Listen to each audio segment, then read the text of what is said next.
সুপ্রিয় দর্শক, স্বাগত আমাদের নিয়মিত সাপ্তাহিক আয়োজন চায়না বুলেটিনে। আপনারা জানেন, চীন সম্পর্কিত গুরুত্বপূর্ণ খবরাখবর নিয়ে সাজানো আমাদের এই অনুষ্ঠান। চীন আমাদের পরম বন্ধু এবং প্রতিবেশী দেশ, তাই চীনের উল্লেখযোগ্য খবরগুলো বাংলাদেশের দর্শকদের কাছে তুলে ধরতেই চায়না মিডিয়া গ্রুপ সিএমজির এই বিশেষ আয়োজন। সঙ্গে আছে আমি শাহানশা রাসেল। শুরুতেই এই সপ্তাহের সংবাদ শিরোনাম। চীন ইইউ অংশীদারিত্বকে পরস্পরের অন্যতম অর্জন বলে জানালেন চীনের প্রেসিডেন্ট শি জিনপিং। সফররত গ্রানাডার প্রধানমন্ত্রীর সঙ্গে চীনের প্রেসিডেন্ট শির বৈঠক। 2024 সালে চীনে রেকর্ড পরিমাণ আমদানি রপ্তানি। যুক্তরাষ্ট্রের এআই রপ্তানি নিষেধাজ্ঞার কঠোর বিরোধিতা চীনের। গ্লোবাল সাউথের বিষয়ে চীনের মনোভাব পরিবর্তিত হবে না, জাতিসংঘে চীনা প্রতিনিধি। 2025 সালে চীনের আমদানি উল্লেখযোগ্য বাড়ার সম্ভাবনা জানালো দেশটির শুল্ক বিভাগ। এবার জানিয়ে দিচ্ছি বিশেষ সংবাদ। মঙ্গলবার ইউরোপীয় কাউন্সিলের প্রেসিডেন্ট অ্যান্তোনিও কস্তার সঙ্গে ফোনালাপ করেছেন চীনের প্রেসিডেন্ট শি জিনপিং। চীন এবং ইউরোপীয় ইউনিয়ন বা ইউ এর মধ্যে মৌলিক স্বার্থ বা ভূ রাজনৈতিক দ্বন্দ্বের কোনো সংঘাত নেই। তাদের অংশীদারিত্ব একে অপরের সাফল্যে অবদান রাখতে পারে উল্লেখ করেছেন চীনের প্রেসিডেন্ট শি জিনপিং। ফোনে প্রেসিডেন্ট শি ইউরোপীয় কাউন্সিলের সভাপতিত্ব গ্রহণ করায় কস্তাকে অভিনন্দন জানান। চলতি বছর চীন ইইউ কূটনৈতিক সম্পর্কের 50 বছর, যা একটি গুরুত্বপূর্ণ মাইল ফলক বলে উল্লেখ করেন প্রেসিডেন্ট শি।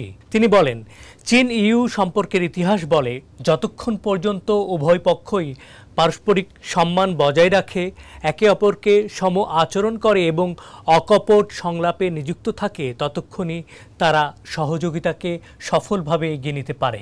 উভয় পক্ষকেই কৌশলগত যোগাযোগ জোরদার করার, পারস্পরিক আস্থা বাড়াতে এবং তাদের অংশীদারিত্ব বজায় রাখার আহ্বান জানিয়ে প্রেসিডেন্ট শি বলেছেন, চীন ইইউতে আস্থাশীল এবং আশা করে যে ইইউ চীনের জন্য একটি বিশ্বস্ত সহযোগী অংশীদার হিসেবে প্রমাণিত হবে। প্রত্যুত্তরে কস্তা বলেছেন, 2025 ইইউ চীন সম্পর্কের জন্য একটি গুরুত্বপূর্ণ বছর। ইইউ পক্ষ চীনের সাথে কূটনৈতিক সম্পর্কের 50তম বার্ষিকী উদযাপন করতে, সংলাপ ও যোগাযোগ বাড়াতে, কৌশলগত ও পারস্পরিক বিশ্বাসকে গভীর করতে, অংশীদারিত্বকে শক্তিশালী করতে চায়। সেই সাথে ইইউ চীন সম্পর্কের জন্য একটি উজ্জ্বল ভবিষ্যৎ উন্মুক্ত করতে ইচ্ছুক। কস্তা প্রেসিডেন্ট শিকে ফোনে আরও জানান, ইইউ আলোচনা এবং পরামর্শের মাধ্যমে চীনের সঙ্গে অর্থনৈতিক এবং বাণিজ্যিক পার্থক্য সঠিকভাবে সমাধান করতে প্রস্তুত। গেল সোমবার বেইজিংয়ে সফররত গ্রেনাডার প্রধানমন্ত্রী ডিকন মিচেলের সঙ্গে বৈঠক করেছেন চীনের প্রেসিডেন্ট শি জিনপিং। বৈঠকে শি বলেন, গত কয়েক বছরে চীন গ্রেনাডার সম্পর্ক স্থিতিশীলভাবে বিকশিত হয়েছে। দুপক্ষই একে অপরকে পারস্পরিক শ্রদ্ধা এবং সমতা দিয়ে মূল্যায়ন করে আসছে। এছাড়াও পারস্পরিক ও রাজনৈতিক আস্থা মজবুত হয়েছে। পাশাপাশি দুদেশের জনগণের মধ্যে বন্ধুত্ব আরও গভীর হয়েছে।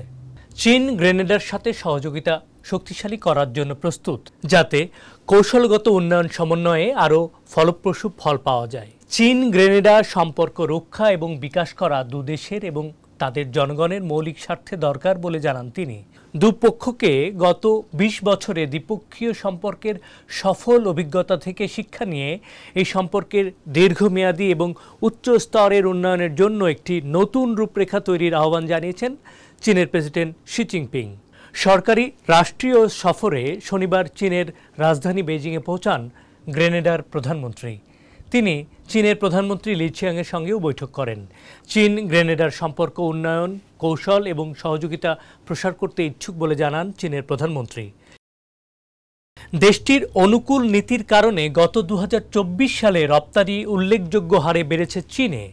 দেশটির general administration of custom GC এর তথ্য মতে গত বছরে 25 ট্রিলিয়ন ইউয়ানের বেশি রপ্তানি করেছে চীন, যা এর আগের বছরের তুলনায় 7.1% বেশি। গত টানা 8 বছর ধরে রপ্তানি প্রবৃদ্ধি ধরে রেখেছে দেশটি। জিসি এর পরিসংখ্যান ও বিশ্লেষণ বিভাগের পরিচালক ও মুখপাত্র লিউ তালিয়াং বেইজিংয়ে এক সংবাদ সম্মেলনে এ তথ্য প্রকাশ করেন। লিউ বলেন, দীর্ঘমেয়াদী ইতিবাচক প্রবণতার ধারাবাহিকতা এবং নীতি বাস্তবায়নের প্রতিফলন এটি। বিশেষ করে ২৬ সেপ্টেম্বর চীনের কমিউনিস্ট পার্টির কেন্দ্রীয় কমিটির রাজনৈতিক ব্যুরোর ঘোষণা করা স্টক এবং নতুন নীতির প্যাকেজের প্রভাব এটি।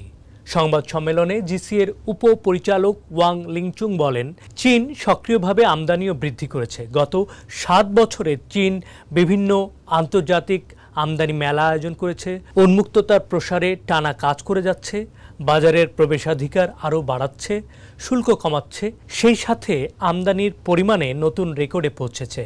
দর্শক, এই ছিল আমাদের এবারের আয়োজনে। অনুষ্ঠানটি টেলিভিশনের পাশাপাশি সামাজিক যোগাযোগ মাধ্যমে দেখতে ভিজিট করুন www.facebook.com/cmg বাংলা এবং ইউটিউব চ্যানেল CMG বাংলাতে। আবারও দেখা হবে আগামী সপ্তাহের একই দিনে একই সময়ে। দেখার আমন্ত্রণ চাইছেন।